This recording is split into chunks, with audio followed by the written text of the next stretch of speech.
Darfur és una regió del Sudan. El Sudan és un país africà situat al sud d'Egipte i el Darfur és la regió que està a l'extrem oest, fent frontera amb el Txad. La superfície de la regió podria comparar amb la superfície d'Espanya i té 7 milions d'habitants. Per tant, és un país molt poc poblat, degut a que majoritàriament és desert i per tant amb molt difícils condicions de vida. La població gairebé la majoria són musulmans i hi ha 2 ètnies principals, els àrabs i els africans. I el conflicte que ha viscut aquests últims anys ha sigut bàsicament entre aquestes 2 ètnies i degut a la falta de recursos. Hi ha una certa confusió perquè hi ha gent que diu que és per motius religiosos. Doncs no, és un conflicte més complex, és un conflicte on intervenen moltíssimes tribus en les quals hi viuen tots al Darfur i que podríem subdividir en 2 grups, els àrabs i els africans per una altra banda. El conflicte va començar, oficialment va començar el 2003, però podem parlar que el conflicte entre les tribus al Darfur arrenca de moltes dècades enrere. Però atenent-nos a les dades oficials, el 2003 va començar amb els primers atacs entre les milícies rebels i les milícies prooficials o progovernamentals, i des d'aleshores continua vigent. El conflicte ha arrossegat potser ja més de 200.000 persones que s'han mort i gairebé 3 milions de desplaçats, entre desplaçats interns i refugiats en altres països com el Txad i el Congo. I, com diu la Guiomar, és un conflicte també per motius de recursos. Les tribus entre si estan enfrontades per la manca de recursos naturals, recursos tan importants com la terra, com l'aigua, com els aliments. La població civil és la que està més castigada amb aquest conflicte i, evidentment, compta molt amb el suport internacional. I en aquest mateix motiu és quan intervé principalment, bàsicament, Nacions Unides. Nacions Unides amb la seva missió, la missió de pau més gran de tot el món, en presència al Darfur. Aquesta missió, el seu objectiu principal és la protecció de la població civil i també garantir la distribució d'ajuda humanitària entre els afectats del conflicte, sobretot dels desplaçats interns. L'ajuda humanitària no és la missió qui la distribueix, sinó que només garanteix la distribució i ho fa sobretot agències de Nacions Unides, com pot ser el programa d'aliments, des UNICEF, la majoria d'agències. I també algunes organitzacions internacionals, com pot ser Metges Sense Fronteres o Creu Roja, però de fet són mínimes les organitzacions internacionals que hi ha presents al Darfur perquè el govern va fer fora una gran part d'organitzacions ja que no estaven amb la línia progovernamental, per dir-ho d'alguna manera. Ara només hi ha, sobretot són les agències de Nacions Unides les que treballen al territori. A part, la missió també té com a funcions garantir el procés de pau, garantir que aplicar l'acord de pau que ja ha firmat fins ara, que de fet només és el govern amb una de les faccions del conflicte,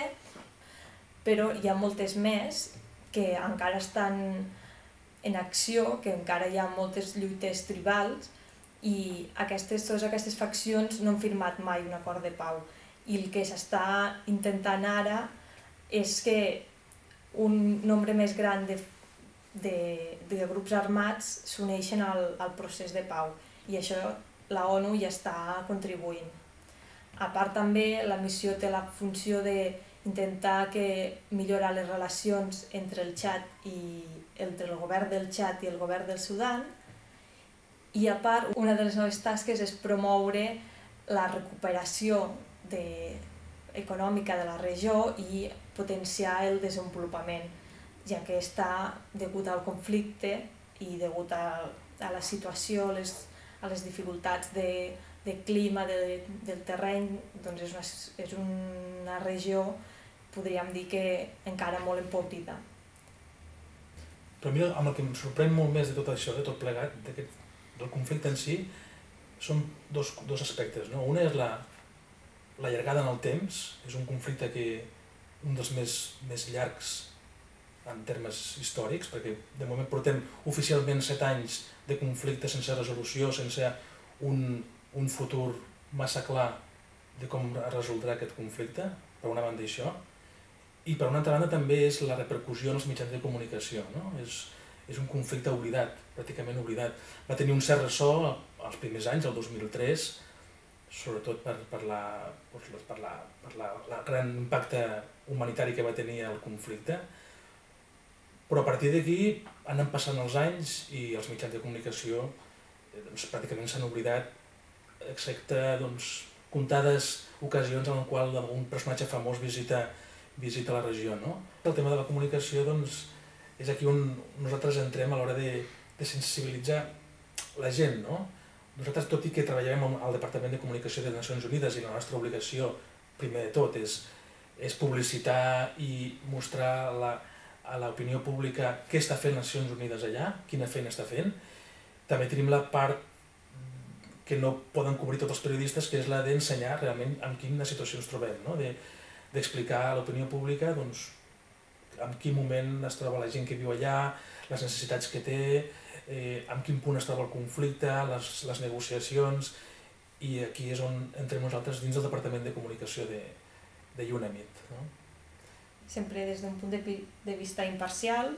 ja que la missió ha de mantenir la imparcialitat respecte a qualsevol part del conflicte, però sí que podem, almenys, ja que com a personal internacional, donar una mica veu a la població civil, tot i les nostres restriccions, perquè nosaltres també estem mancats de moviment, no podem sortir, estem situats a Al-Fasher, la capital del Darfur, i no ens podem moure lliurement, però sí que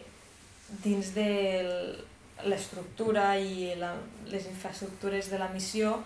podem visitar els camps de desplaçats, que n'hi ha molts, desenes de camps desplaçats a tot el Darfur, amb les seves limitacions, però sí que tenen el seu hospital, tenen la seva escola, tenen els punts d'aigua on poder produir-se d'aigua, però no és el seu poble, estan depenent de l'ajuda internacional que els hi puguin donar les organitzacions, però el que voldria la majoria de gent és tornar als seus pobles, on van haver de marxar degut al conflicte. I tot i així, hi ha uns desplaçats que es van moure fa 6 anys, però en tot aquest temps no ha parat, i per tant, cada vegada més hi ha nous desplaçats. No és una situació que es va aturar el 2004, sinó que fa 2 mesos hi va haver un incident a un poble on un grup armat va matar a 30 persones i el que va provocar és que tot el poble marxés, que es desplacés al poble veí més gran i es va situar allí. I el número de desplaçats, en lloc de disminuir, de moment va creixent. I en una situació tan difícil de conflicte, el que m'adona jo com a dona és que, de fet, les dones sudaneses són doblement víctimes, ja que a part de viure el conflicte com han viscut la resta de població, també ja s'han donat molts casos i es continuen donant molts casos de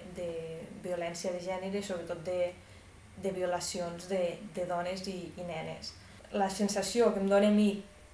quan veig que les dones són de les que més treballen, perquè a part de, una mica com a tot el món, però en situacions així potser es veu més, perquè són les que treballen a casa, són les que van a buscar l'aigua, són les que van a buscar la llenya per poder cuinar i, a més, treballen fora. El primer impacte que vaig tenir va ser el fet que és un país en el qual no es poden fer fotografies. És paradoxal en el meu cas perquè com a fotògraf em trobava en un lloc en el qual no hi ha tantes facilitats. Evidentment per nosaltres que estem acreditats sí, però a nivell general no és fàcil accedir a qualsevol lloc amb la càmera penjada al coll i poder fer fotos. Has de demanar les teves autoritzacions i permisos de les autoritats. I va ser aquest el primer impacte que vaig tenir, però per una altra banda també em va fer una reflexió amb el meu company de feina, no? Sí, no es poden fer fotos, o és molt difícil fer fotografies allà, però pensa que som dels poquets, o dels molt pocs, que tenim accés, o que tenim el privilegi de poder fotografiar el Darfur. Com dèiem abans, l'accés al Darfur pels mitjans de comunicació és molt complicat, és molt difícil perquè el govern això ho restringeix moltíssim. Nosaltres, com a treballadors de Nacions Unides, i jo com a fotògraf, doncs tenim aquest privilegi, entre cometes, de poder fotografiar allò que volem o allò que podem també. L'important en una fotografia és intentar captar en una sola imatge els elements bàsics del que vols explicar, no? Com la imatge de les dones que van a buscar aigua als punts de subministrament dels camps de desplaçats. Dones que estan durament castigades pel fet d'haver de recórrer grans distàncies, d'haver d'esperar llargues estones per poder subministrar la seva família amb aigua. Cares de dificultat, cares de duresa, de cansament, de cansament físic i mental, d'estar, de suportar una càrrega de responsabilitat com la d'anar a buscar aigua cada dia, és important i és un element que identifica el conflicte del Darfur, el conflicte pels recursos, el conflicte per l'aigua i el conflicte humà de la gent que ha de lluitar cada dia per aquest element. El tema dels desplaçats com un dels protagonistes del conflicte pel seu nombre, gairebé 3 milions de desplaçats i desplaçats que arriben contínuament, com les imatges darreres d'aquesta família, per exemple, que ha arribat fa poquet d'una població que ha estat saquejada, una població que es diu Tàbara, i en la qual van morir una trentena de persones, i s'han instal·lat recentment en un nou camp de desplaçats, gent que arriba amb res, amb un farcell de roba i una família per alimentar, aquesta mare mare de 7 fills, una mare vídua de 7 fills, que només està a l'expensa de l'ajuda humanitària per poder alimentar-los i amb res més a fer que esperar a veure quin futur se li depara. I un moment emblemàtic de la història recent del país són la celebració de les eleccions nacionals. Les primeres eleccions en els darrers 20 anys,